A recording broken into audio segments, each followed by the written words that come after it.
Trump വിരണ്ടു. ഇറാന്റെ രക്ഷയ്ക്ക് Russia എത്തുന്നു. ട്രംപിനെ വധിക്കാൻ റഷ്യൻ ചാരക്കണ്ണുകൾ. പുടിന്റെ ചിലപ്പോൾ ഒരു ഫോൺ കോളിൽ തീരാവുന്ന യുദ്ധമാണ് ഇത് എന്ന് നമ്മൾ പലപ്പോഴും ചിന്തിച്ചു പോകാറുണ്ട്. ഇറാനിലെ യുദ്ധം അവസാനിക്കുവാൻ വ്ളാഡിമിർ പുടിൻ എന്ന് വിചാരിച്ചാൽ ചിലപ്പോൾ നടന്നേക്കും. ഇങ്ങനെയുള്ള ചിന്തകൾ പലപ്പോഴും ഉണ്ടാകാറുണ്ട്. പക്ഷേ ഇവിടെ ഇപ്പോൾ റഷ്യൻ പ്രസിഡന്റ് വ്ളാഡിമിർ പുടിനുമായിട്ടുള്ള ഒരു രഹസ്യ ഫോൺ സംഭാഷണം. ആ ഫോൺ സംഭാഷണം കഴിഞ്ഞ് ഏതാനും മണിക്കൂറുകൾക്ക് ശേഷം ഡൊണാൾഡ് ട്രംപിന്റെ ഒരു പ്രഖ്യാപനം ഉണ്ടായി.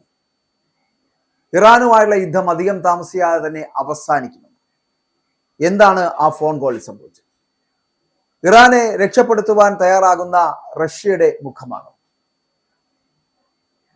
ഇറാനെതിരെ ഇനിയും ആയുധവർഷം തുടർന്നാൽ വളരെ കൃത്യമായിട്ട് തകർത്ത് തരിപ്പണമാക്കും അമേരിക്കയെ എന്ന് തന്നെയാണ് വ്ളാഡിമിർ പുടിൻ പറഞ്ഞത്.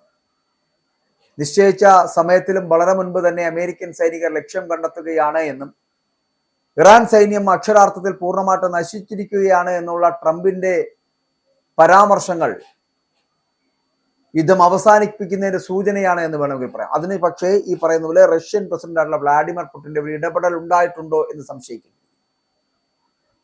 ട്രംപ് പറയുന്നത് അവർക്ക് നാവികപ്പടയില്ല, ആശയവിനിമയ സംവിധാനങ്ങൾ പൂർണ്ണമായിട്ടും തകർന്നു, വ്യോമസേനയും ഇല്ലാതായിരിക്കുന്നു, ഇപ്പോൾ തന്നെ യുദ്ധം അവസാനിപ്പിക്കുന്നതിനെ കുറിച്ച് താൻ ചിന്തിക്കുകയാണ് എന്ന് ട്രംപ് പറയേണ്ടി വരുന്ന ഒരു സാഹചര്യത്തിലേക്ക് എത്തിച്ചതാരാണ്? ട്രംപുമായിട്ടുള്ള ഫോൺ സംഭാഷണത്തിനിടയിൽ യുദ്ധം അവസാനിപ്പിക്കുന്നതിനുള്ള നിർദ്ദേശം പുടിൻ പങ്കുവച്ചു എന്നുള്ളതാണ്.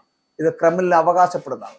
അപ്പോൾ ഇരു രാജ്യങ്ങളും തമ്മിൽ യുക്രൈൻ യുദ്ധത്തെക്കുറിച്ചും വെനിസ്വേലയിലെ എണ്ണ വിപണിയെക്കുറിച്ചും സംസാരിച്ചതായിട്ടാണ് ക്രെംലിൻ വ്യക്തമാക്കുന്നത്.